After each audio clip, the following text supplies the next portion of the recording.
বন্ধুরা, good evening. আজ আমি তৈরি করব আলু দিয়ে মুরগির ঝোল। তো চলুন দেখে নিই আলু দিয়ে মুরগির ঝোলের রেসিপিটা।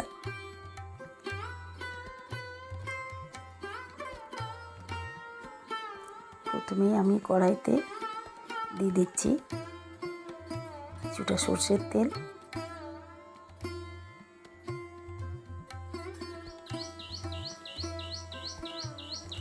তেলটা গরম হয়ে এলে ওর মধ্যে দিয়ে দেব গোটা গরম মশলা, লং, এলাচ, দারচিনি, শুকনো লঙ্কা, তেজপাতা ও সামান্য পরিমাণ চিনি। মশলাগুলো একটু গরম হয়ে এলে ওর মধ্যে দিয়ে দিচ্ছি কুচিয়ে রাখা পেঁয়াজ। পেঁয়াজগুলো একটু নেড়ে ছেড়ে ওর মধ্যে দিয়ে দিচ্ছি 4-5টা কাঁচা লঙ্কা।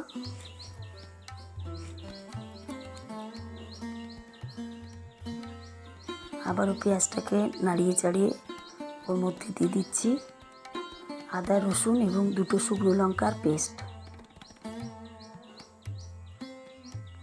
এরপর পেঁয়াজ, আদা, রসুন ভালোভাবে নাড়িয়ে চাড়িয়ে ভাজা ভাজা হয়ে এলে ওর মধ্যে দিয়ে দিচ্ছি টমেটো কুচি।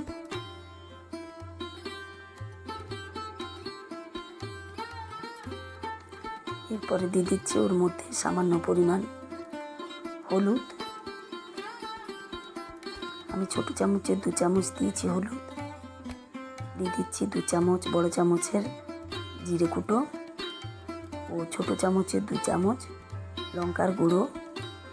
এখানে আমি কাঁচা লঙ্কা, শুকনো লঙ্কা পেস্ট করে দিয়েছি, তার জন্য 2 চামচই লঙ্কার গুঁড়ো দিয়েছি। এরপরে দিয়ে দিচ্ছি সামান্য পরিমাণ নুন।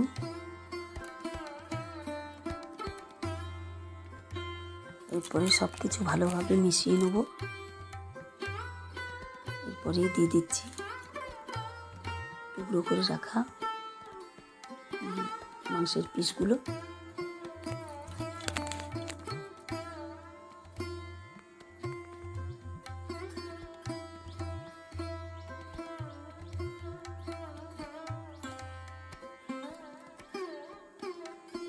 মাংসের পিসগুলো দিয়ে মশলাটার সাথে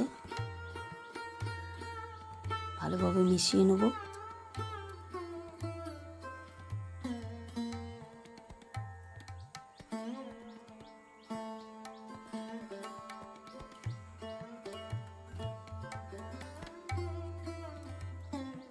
এরপর এর মধ্যে আমি দিয়ে দিচ্ছি আরও কিছুটা পরিমাণ নুন। প্রথমে আমি একটু কম নুন দিয়েছিলাম, তার জন্য আরেকটু নুন দিয়ে দিলাম। এরপর মাংস এবং মশলা ভালো করে নেড়ে চেড়ে নেব। এরপরে দিয়ে দিচ্ছি কেটে রাখা আলু। আলুগুলো আমি কাঁচা নিয়েছি। মাংসের সাথে এগুলো ভালোভাবে নেড়ে চেড়ে নেব।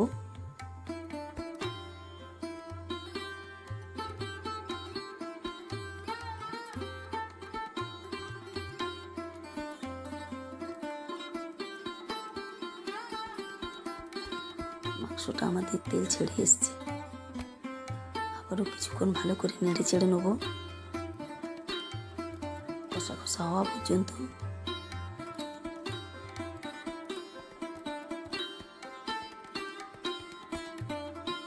মাংস একটু কষা কষা না করলে একটা গন্ধ বের হয়।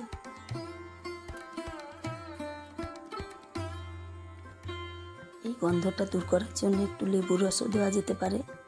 আমি এখানে লেবুর রস দিইনি। তো কিছুক্ষণ কষিয়ে নিচ্ছি।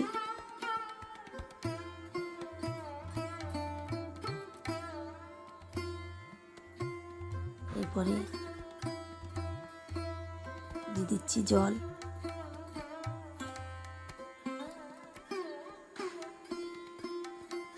জল দিয়ে আবারও গ্রেভিটাকে ভালো করে নেড়ে চেড়ে নিচ্ছি।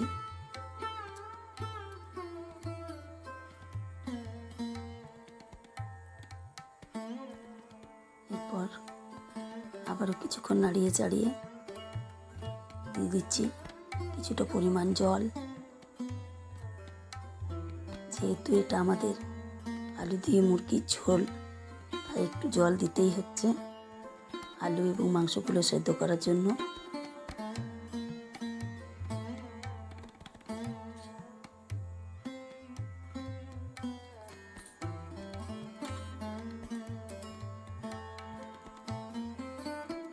এরপর কিছুটা পরিমাণ জল দিয়ে আমরা ঢাকা দিয়ে দেবো।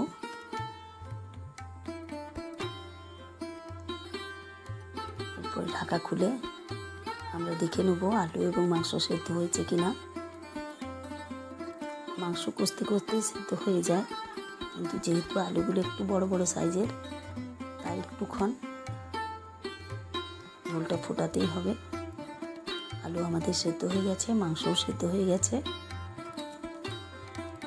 এরপর এর মধ্যে দিয়ে দেবো কিছুটা পরিমাণ চিকেন কারি মশলা। চিকেন কারি মশলা আপনাদের প্রয়োজন মতো দেবেন।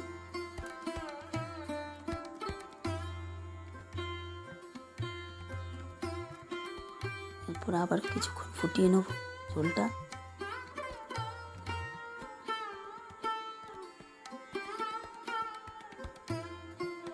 ভিডিওটা যদি ভালো লেগে থাকে তো লাইক, কমেন্ট, শেয়ার অবশ্যই করবেন। আর অতি অবশ্যই সাবস্ক্রাইব করবেন। এটা আমি প্রত্যেক ভিডিওতেই বলে থাকি। মাংস আমাদের রেডি একদম খাওয়ার জন্য। ভিডিওটা যদি ভালো লাগে কমেন্ট করবেন, খারাপ লাগলেও কমেন্ট করবেন। তৈরি হয়ে গেছে আমাদের মুরগির ঝোল আলু দিয়ে। তো চলুন, এই মুরগির ঝোল ভাত, রুটি, পরোটা সবের সাথেই খাওয়া যায়।